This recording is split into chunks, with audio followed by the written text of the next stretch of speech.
Now coming out at 133, we already have Eric Montoya of Nebraska, ranked number 12 in the country on the line. Johnni DiJulius then runs out of the locker room, ranked number 8. This is going to be a huge match. This is one of the biggest matchups of the dual meet. Right here, number 8, Johnni DiJulius of Ohio State in the camouflage singlet with honor on the back. Montoya beat Johnni at NCAAs last year. I'm not sure what that score was. Yeah, actually, Montoya beat Johnni with a last-second takedown and near fall in the wrestlebacks. That you're absolutely right. Montoya is very good. He lost to Ryan Taylor in the round of 12 at NCAAs last year. Ryan Taylor of Wisconsin, who's a stud. So this is a huge matchup. Montoya from Campbell, actually a transfer. Also a 4-time state champ out of New Mexico. And he is also coming off a loss to Penn State, Jordan Conaway. I think that was a pretty close one, though. So you see the normal Johnni DiJulius position here. He has a 2-on-1, probably the best grip at 133. He has the biggest hands I've ever seen. They're like gorilla-like. DiJulius must be a very frustrating wrestler to wrestle if you're 133 in the NCAA Division I weight class, but very skilled as well. I mean, he's always been ranked high in the country, has not gotten the podium yet. I don't believe Montoya has either. 3-time qualifier, right, Johnny? Yes. Yeah, he's one of my favorites to watch. He's never out of any match. He's got a lot of big move potential. He's always fun to watch, and he's got that barrel roll that everyone knows is coming, but a lot of people just can't stop it anymore. And you see Montoya, that's a great point. You see Montoya trying to really stay out of that. Johnny's continuing to try to grab that 2-on-1 and throw himself underneath there for that barrel roll. Montoya doing a nice job defending the tie-up because you don't want to give Johnni DiJulius the tie he wants. I feel like one of the biggest disadvantages for Johnny is that now that he's a senior, a lot of people kind of know what he does. Even though, like I said, the stuff that he does is really hard to stop. You know, that barrel roll. You know you have a good move when everyone knows it's coming and you still can't stop it. Like that John Smith's low level. Everyone in the building knew he was going to hit that thing, but no one could do anything about it. He set it up very well. There it is. There it is. Johnni DiJulius hits that barrel roll. Somewhat like a slow fireman's here. It looked like he was trying to throw his body over Montoya. Montoya holding on well, but this is DiJulius' position. He's used to being down here and close to getting 2 points with Montoya holding on well. It is under 30 seconds left in the first period. So DiJulius here is getting his hips down low, and that's going to be 2 points. I believe 2 points was given. It is. Yep.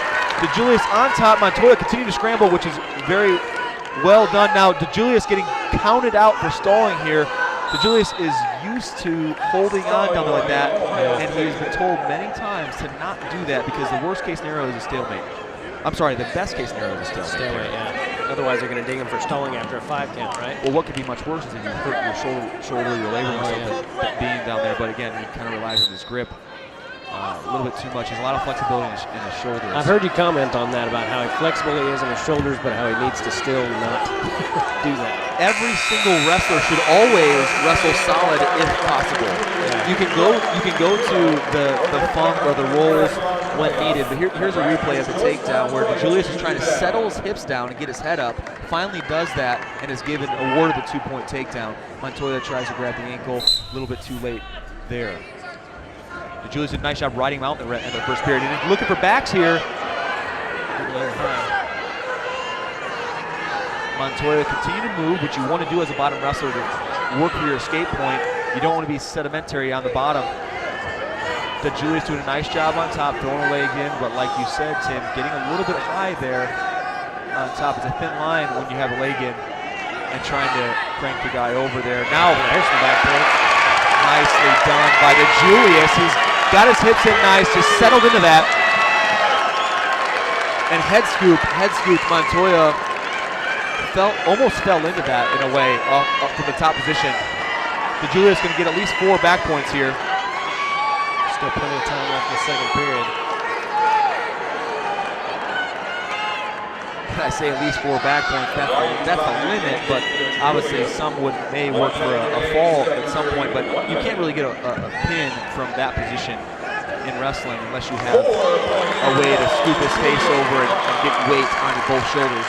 Johnny was actually the first duel I watched this season. He was he won the first match of the season against Virginia on a 4-point near fall, and I thought it was kind of cool that the first match they had, he was able to win off of the new rule. That's right. He came from behind in that match. That was impressive. That was really actually crazy because I felt bad for the Virginia wrestlers. Yeah, Dick Mello. Yeah, he's tough. They know each other. You go back a long way, both Cleveland wrestlers. Julius doing a nice job on top here, 6-0 to score. That's an impressive lead there. That'll really help in a big college match. I'd be very surprised if Montoya has an answer. And with a wrestler like Johnni DiJulius, it's going to be very hard to score on him a lot. Yeah, a guy with Johnni DiJulius with a 6-point lead. That's a lot to come back from. When Montoya went for that to go around, you see DiJulius just follow him slowly. Again, that's something else I would probably, if I was an Ohio State fan, I wouldn't want to see him follow up so slowly. He's very comfortable there, but if Montoya had an explosion in that movement, he can get a reversal there, but you got to give credit to DiJulius because he's very, very comfortable there. Was able to just spin on such a small axis there to just stay in the top position. Yeah, I like Johnny a lot. I follow him on Twitter, and he's got some funny tweets. Definitely a funny kid. My favorite Johnni DiJulius tweet is he sometimes pole vault over mouse pool. You know, I don't frequent Twitter much, but I don't either. But I see Johnny on there, and he puts some stuff on it. And coming from a comedian, that's props. That's props, mad props right there. 7 now, the score for DiJulius. No points for Montoya at this juncture of the match. A minute 24 left in the third period. DiJulius right back into where he's comfortable, grabbing the upper arm of Montoya. He is a clinger, man. Definitely stage 5 clinger here on the Buckeye mat. Very frustrating to wrestle somebody that's clinging like that.